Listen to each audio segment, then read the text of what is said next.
Welcome to all of you in this video. आज के इस वीडियो में हम लोग डिस्कस करने जा रहे हैं एक बहुत ही important question that is related to series and as well as inverse trigonometric function. तो क्वेश्चन पढ़ते हैं। हमारे सामने दिया हुआ है एन दिया हुआ है। N equals to summation R equals to 0 से n-1 तक और कॉस इनवर्स के बाद एक बहुत ही लेंदी सा एक्सप्रेशन दिया हुआ है और हमसे पूछा है एस ऑफ 100 की वैल्यू बता दो। तो एस 100 मतलब 100 टर्म्स का सम पूछा है।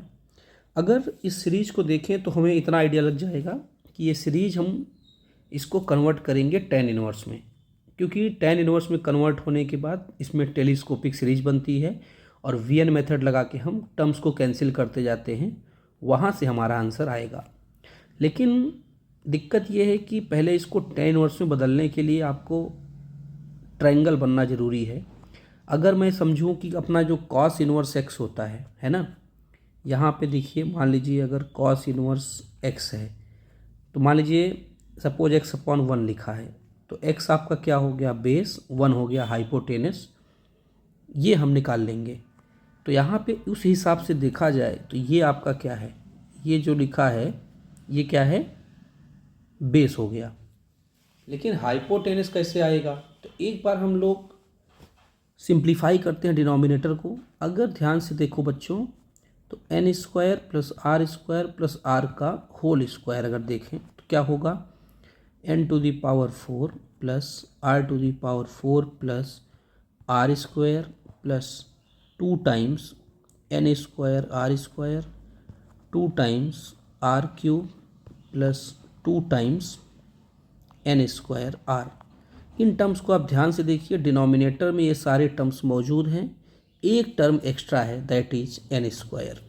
इसका मतलब क्वेश्चन में जो अपना समेसन दिया हुआ है वो कुछ इस तरीके से लिखा हुआ है, R equal to 0 to n-1 N square R square plus R upon under root के अंदर एन स्क्वायर प्लस आर का whole square plus N square. अब आपको दिख गया बेस अपॉन हाइपोटेनस। तो ये ट्रायंगल जो बच्चों बन रहा है वो ट्रायंगल कुछ इस तरीके से बन रहा है। ये बेस है आपका एन स्क्वायर प्लस आर, ये परपेंडिकुलर है और हाइपोटेनस आपको नीचे लिखा हुआ है। तो अब इससे अगर हम tan इनवर्स में बदलें बच्चों, ये अभी तक किस में था, कॉस इनवर्स में, अब इसको बदल देते हैं tan इनवर्स में। तो tan इनवर्स में क्या हो जाएगा, perpendicular upon base that is n upon N square plus R square plus R. अब ये tan इनवर्स में कन्वर्ट हो चुका है। अब मुझे इसको टेलीस्कोपिक सीरीज बनानी है। तो आपको मैंने लास्ट लेक्चर में बताया था, टेलीस्कोपिक सीरीज बनाने के लिए अपन को tan inverse x minus tan inverse y का फॉर्मूला लगाना पड़ेगा, है ना। तो उसको लगाने के लिए आपको लिख देता हूँ मैं फॉर्मूले को, जो हमें फॉर्मूला चाहिए। हमें इसको कैसा बनाना पड़ेगा, tan inverse x minus tan inverse y equals to tan inverse x minus Y upon 1 plus X Y. तो सबसे पहले क्या करते हैं, न्यूमरेटर और डिनोमिनेटर में कॉमन ले लेते हैं एन स्क्वायर।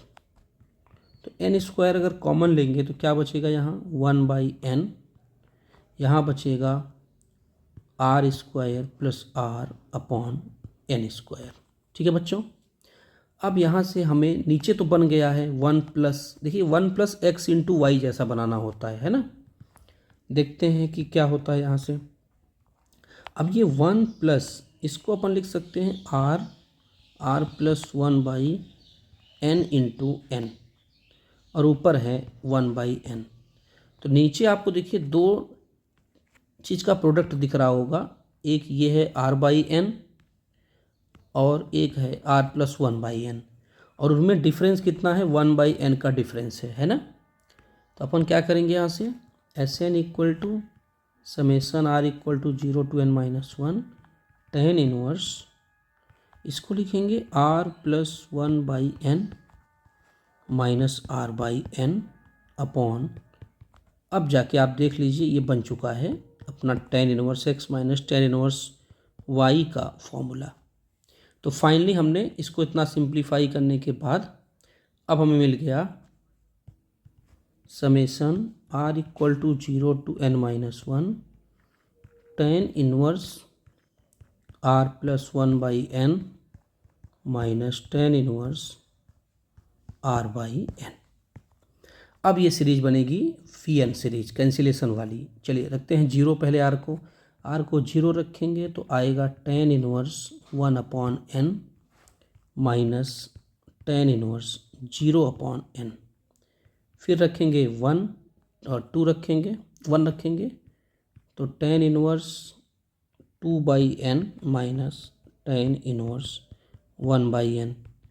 फिर 2 रखेंगे tan inverse 3/n minus tan inverse 2/n।